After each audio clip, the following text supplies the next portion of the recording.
এদেশের জনতা বিএনপি জামাত সহ বিভিন্ন রাজনৈতিক দল এই স্বৈরাচারকে প্রতিহত করেছে, অর্জিত করেছে আবার এক নতুন স্বাধীনতা। 2024 সালের 5ই আগস্ট বাংলাদেশের মানুষ যে স্বাধীনতা অর্জন করেছে, হুজুগরি মহল এবং প্রতিবেশী একটি রাষ্ট্র এই স্বাধীনতাকে নস্যাৎ করে দিতে চায়।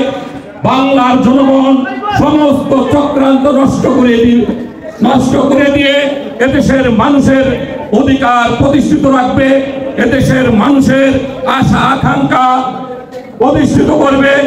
বাংলাদেশটা শহীদ প্রেসিডেন্ট জিয়াউর রহমানের সহধর্মিনী, এদেশের মানুষকে গণতন্ত্র দিয়েছেন।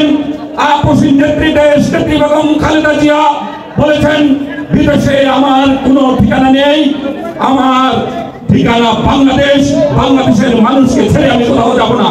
সংগ্রামী ছাত্র বন্ধুগণ, শহীদ প্রেসিডেন্ট জিয়াউর রহমানের সুযোগ্য সন্তান, এদেশের মানুষের আশা আকাঙ্ক্ষার প্রতি বাংলাদেশ জাতীয়তাবাদী দল বিএনপির ভারপ্রাপ্ত চেয়ারপারসন জনাব তারেক রহমান এদেশের মানুষকে একটি নতুন সূর্যোদয়ের দিক নির্দেশনা দিয়েছেন।